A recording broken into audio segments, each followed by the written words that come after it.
Radio ایک زمانہ تھا بادشاہ تھا, یہی واحد موڈ آف ٹرانسمیشن تھا.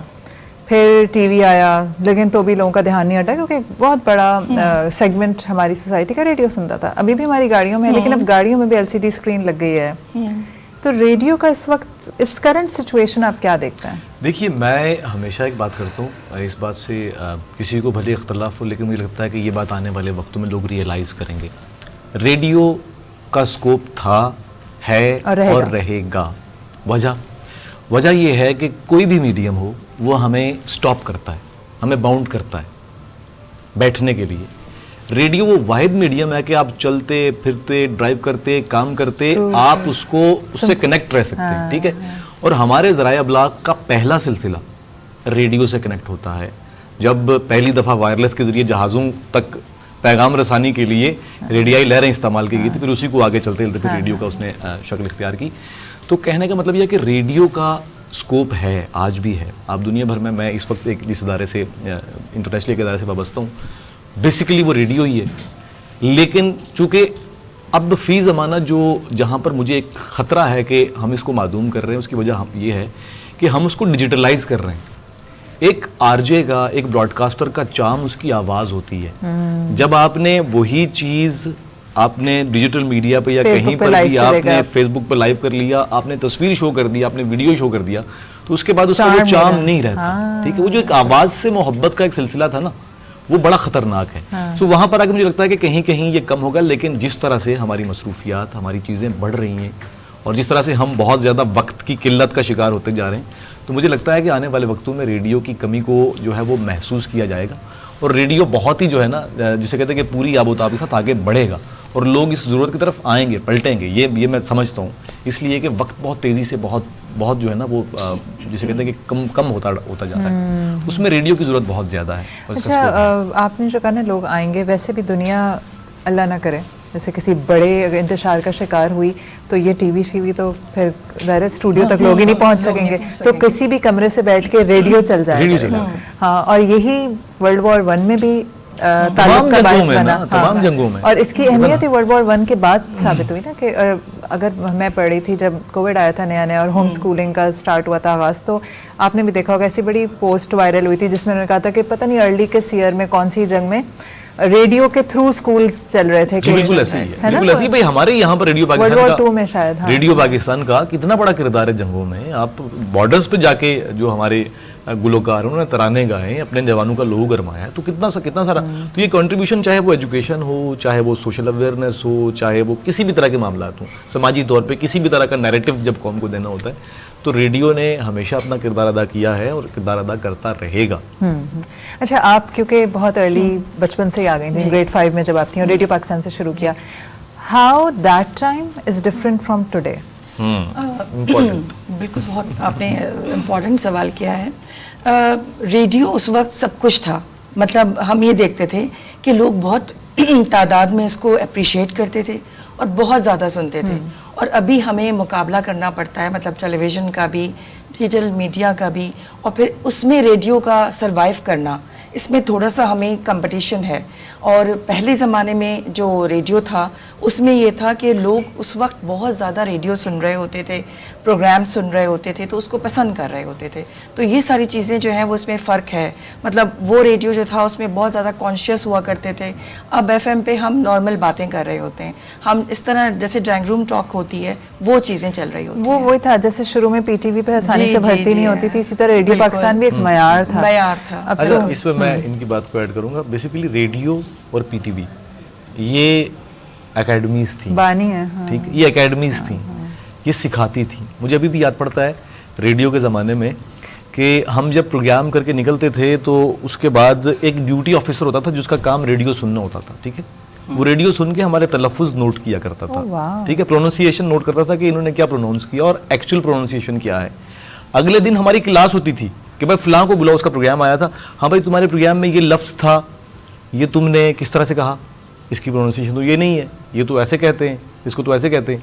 تو وہ جو زبان کا ایک جو معیار تھا, جو کانٹینٹ کا معیار تھا, جو چیزیں تھیں, وہ پوری ٹریننگ تھی بیسیکلی. اور سننے والے کی بھی ٹریننگ ہے, سننے والے کی بھی ٹریننگ تھی. یہی وجہ ہے, انداز درست کیا کرتے تھے. یہی وجہ ہے کہ اس وقت کے لوگوں میں جو وہاں سے اس اکیڈمی سے نکلے ہیں, اس کی بنسبت آج کے لوگوں میں زبان میں, چیزوں میں زمین آسمان کا فرق ہے.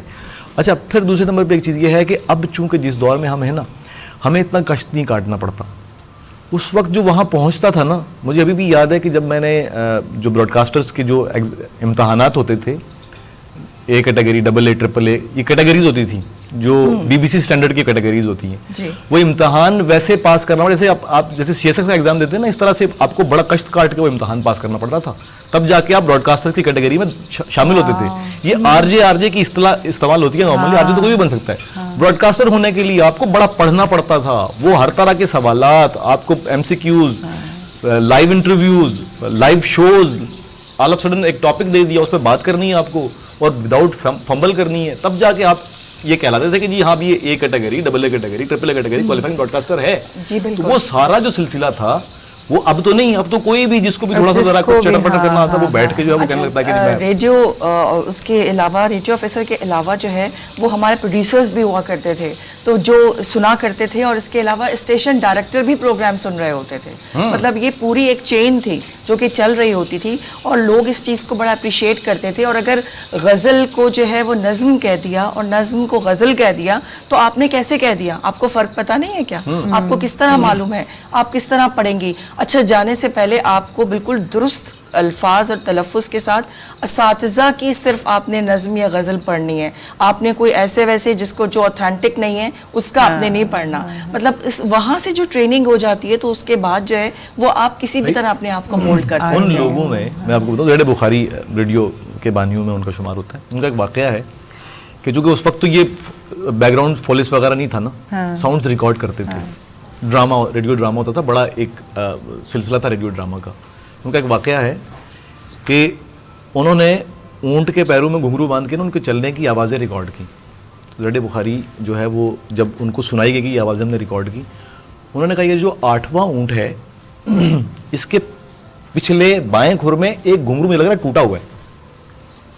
انہوں نے چیک کیا تو گھنگرو ٹوٹا ہوا تھا. جسٹ امیجن کہ ان کی سماعت کتنی باریک تھی کہ ایک ٹوٹا ہوا گھنگرو اور ایگزیکٹ کھر بتا دیا کہ یار اس کھر کے اندر دیکھو, چیک کرو, گھنگرو ٹوٹا ہوا ہے, آواز پوری میچ نہیں کر رہی اس کے ساتھ. یہ کیسے لوگ ہوئے ہوں گے, سلیم احمد سے لے کے کیسے کیسے لوگ تھے. ٹھیک ہے, کبھی خان ہو گئے, آپ کے قاضی واجد ہو گئے, یہ کیسے کیسے لوگ ہماری ڈرامہ انڈسٹری کو دیے. ریڈیو ڈرامہ, میں خود ریڈیو ڈرامہ میں نے بولا ہے نا, مجھے پتا ہے کہ کیسے قاضی واجد صاحب ہو, یہ اتنے بھی لوگ ہیں, شہزاد بھائی, شہزاد رضا بھائی, سارے ان کا ریڈیو ڈرامہ بولا ہے میں نے ریڈیو پہ.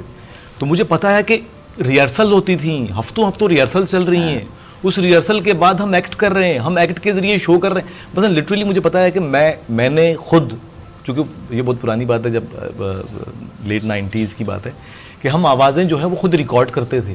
ایون پرندوں کی آوازیں, میں بھی یہی پوچھنے والی تھی کیونکہ ڈرامہ آپ نے کیا, جانوروں کی آوازیں, آپ لوگوں نے جیسے ڈرامہ کیا ہے, تو یہ جو دروازے کی چر آواز, یہ ساری کیا یہ ریئل ہوتی ہیں, مطلب اس کو مل جاتی ہے ہمیں, تو مل جاتی ہیں, اس وقت ڈیجیٹل کی آتی تھی. میں بتا رہا ہوں جانوروں کی آوازیں خود نکالتے تھے ہم, لٹرلی کہہ رہا ہوں میں, کہ بھیڑیے کی آواز نکالنے کے بعد دور جنگل سے گزرنے کا سما ہے, اب دور سے کتے کے بھونکنے کی آواز آ رہی ہے, آ رہا ہے, تو وہ ایسی آوازیں ہم خود کوشش کرتے ہیں کہ یار کس طرح سے ریکارڈ کر لیں.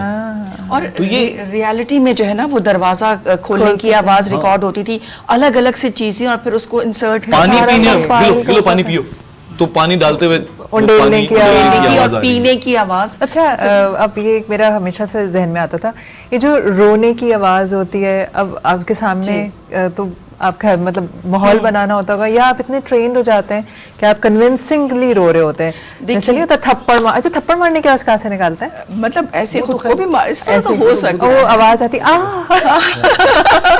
اس کے علاوہ نا دیکھیے بات یہ ہے کہ ڈیورنگ, اچھا میرا سوال یہ تھا کہ یہ ڈیورنگ ڈرامہ یہ ساری آوازیں نکالتے تھے, ڈرامہ بھی ہے, بعد میں ایڈٹ پہ بھی اس کو لائیو ڈرامہ بھی ہوتا تھا, لیکن اس میں پہلے جو ہے نا, دیکھیں اب تو جو ہے نا وہ نان لینئر ایڈیٹنگ ہے نا, پہلے لینئر ایڈیٹنگ ہوتی تھی. وہ ٹیپ جو دیتی تھی نا, اس ٹیپ پہ کٹنا ہوتا تھا, وہ سسٹم نہیں تھا. ایک کٹ غلط لگ گیا نا اگر آپ کا, تو پورا ٹیپ گیا, پورا ٹیپ گیا, پورا شو گیا. تو وہ جو ایڈیٹر تھے نا مطلب اب تو ہمارے پاس یہ ہے نا کہ ہم نے غلط کٹ لگا دیا تو انڈو کا ہمارے پاس ہے, دوبارہ انڈو کر لیا ہم نے اس کو تو واپس آ گیا, ٹھیک ہے. وہ انڈو کا حساب نہیں تھا وہاں پہ, اور اس کے علاوہ یہ چیلنجنگ تھا. چیلنجنگ تھا. میں نے کہا کہ ہم لوگ کیونکہ ڈبنگز بھی کر رہے ہوتے ہیں ابھی, جیسے ٹرکش ڈرامے ہیں تو اس کی بھی جی میں بالکل وائس اوورس بھی کر رہے ہیں. میں نے وائس اوورس چھوڑی نہیں بہت, لیکن وائس اوور بھی میں نے ہمارے پاس ایک آئے تھے وہ بھی آر جے تھے اور وائس اوور آرٹسٹ تھے, تو کہہ رہے تھے یہ بہت محنت ہے, بہت زیادہ دکھنے میں نہیں لگ رہی ہوتی, لگ نہیں رہا ہوتا. مطلب ایون جس طرح کا وہ آرٹسٹ کر رہا ہوتا ہے نا, چاہے وہ رو رہا ہے تو ہمیں اسی طرح رونا بھی ہے, اپنے احساس کو بتانا ہے. ایک ٹھنڈی آ بھری ہے تو جسچر بھی آپ نے دینا ہے, تو مطلب اور ڈوب جاتے ہوں گے نا اس کریکٹر. کوئی آپ نے فیمس کوئی ڈراما یا کوئی بالکل پیار لفظوں میں کہا, ایک ابھی بھی چل رہا ہے, ہر جائی چل رہا ہے, تو اس میں جو ہے نا وہ اس طرح کا کریکٹر ہے کہ وہ جو کون سی زبان کے پلیز ہیں, یہ ٹرکش زبان, ٹرکش کے اردو میں ڈبنگ ہے. تو اس میں وہ جو خاتون ہیں وہ ہر وقت لڑتی ہیں یا روتی رہتی ہیں, تو وہ ہر وقت مطلب اس طرح کی چالاکیاں کرتی ہیں. جی بالکل میں کر رہی ہوں. تو وہ چالاکیاں کرتی ہیں, لڑائیاں کرتی ہیں, اور پھر اس طرح پھر اس کے بعد پھر روتی ہیں. تو وہ چیخ چیخ کے رو رہی ہوتی ہیں, تو چیخ چیخ کے رونا پڑتا ہے. ایک مرتبہ ہم اسٹوڈیو میں ڈبنگ کر رہے تھے تو سامنے والے جو ہے نا ان کے نیبر تھے اسٹوڈیو والوں کے, انہوں نے آ کر کہا کہ آپ کیا کون خاتون رو رہی ہیں, خیریت ہے, آپ کسی کو کچھ ظلم کر رہے ہیں, ہم پولیس میں رپورٹ کر دیں. تو انہوں نے کہا نہیں نہیں یہ ہمارا اسٹوڈیو ہے اور ایسا کچھ نہیں ہے. تو اس طرح کے واقعات ہوتے رہتے ہیں.